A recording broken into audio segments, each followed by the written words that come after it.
Hello and welcome to my review of Dirty Rotten Scoundrels, but before I get into it, I have to say a spoiler alert, so consider yourselves warned on that. Second thing is, don't be afraid to hit that subscribe button if you enjoy this review. I want to see more reviews of classic movies like this one every week. With that being said, let's get into it. So first off, is it good? Yeah, it's good. This movie came out in 1988 and is directed by Yoda himself, Frank Oz. This movie is good and it is fun and it is enjoyable. I feel like the actors are really good in it.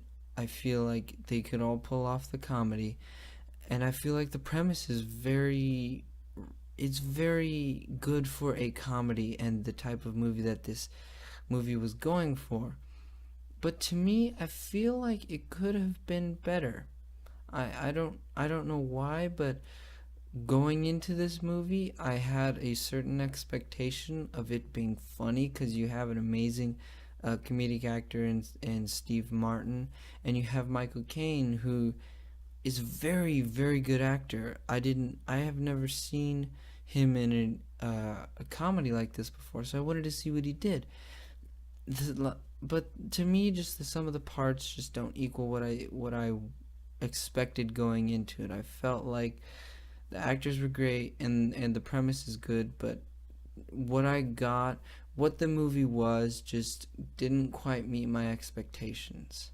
I really enjoyed a lot about this movie. To me, Steve Martin was really fun in this movie. He does, I guess, his kind of shtick where he's that certain type of character like he is in some of his other movies, where it's kind of Steve Martin but with a little bit of a change to him.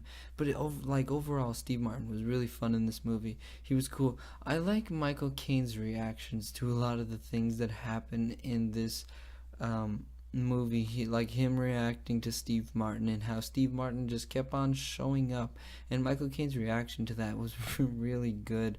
It was a very stoic reaction, yet you can totally tell that he was annoyed by Steve Martin.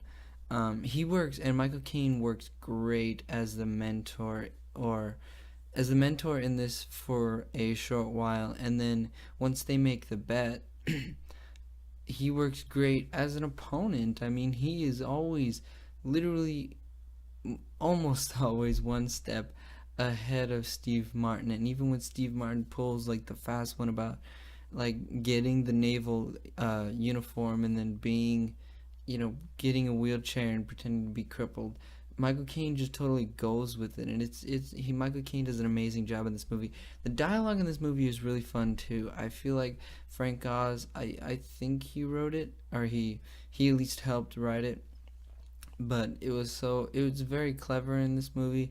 It works very well in this movie, and it's very good dialogue for having these two characters be opponents, yet at certain points in the movie, when they are opposing each other or when they're both trying to win the bet, they're helping each other at the same time. So it's really cool, and the dialogue in this movie is really fun.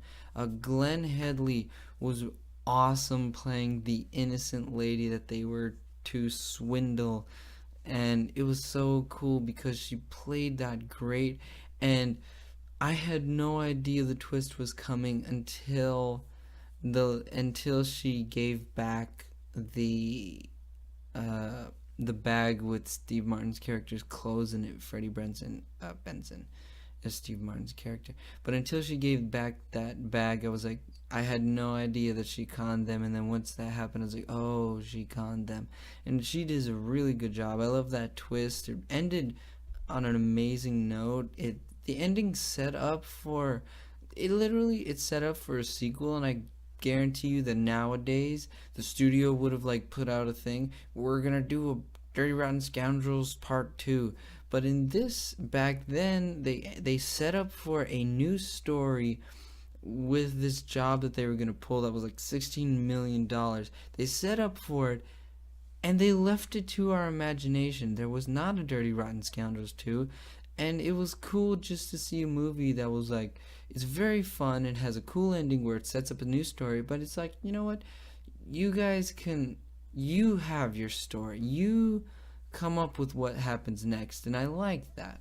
There are some things that I did not enjoy about the movie. What I think that they could have done better and would have, made me enjoy more is Michael Caine seems to not.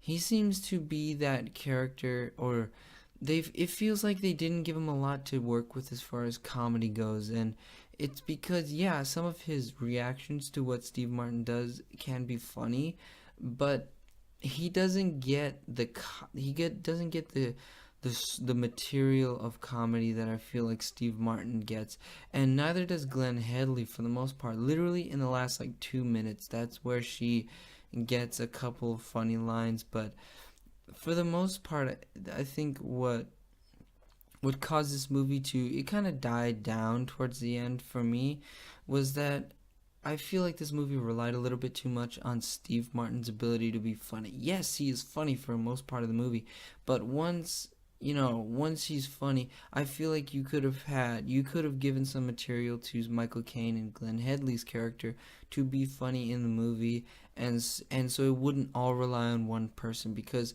sometimes the shtick can get old, and if you give me the same kind of joke 4 times, yeah, I'm probably gonna laugh at it the first 3 times, but the fourth time maybe not so much, because I want you to be a clever movie. I want you to be a funny movie. I want you to have multiple people being funny in the movie. I feel like would have made it a lot more enjoyable, rather than Steve Martin's shtick is kind of wearing thin towards the end.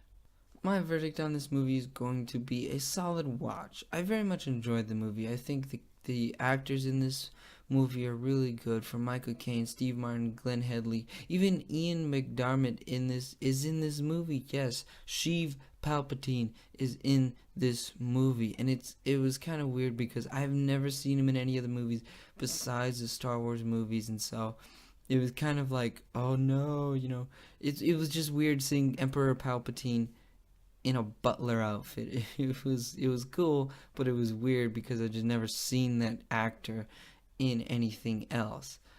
But yeah, my verdict is watch. I feel like this is not a movie I'm going to go back and watch over and over again, so that's why I'm not saying Blu-ray, but I definitely did enjoy this movie, and it was definitely worth the watch.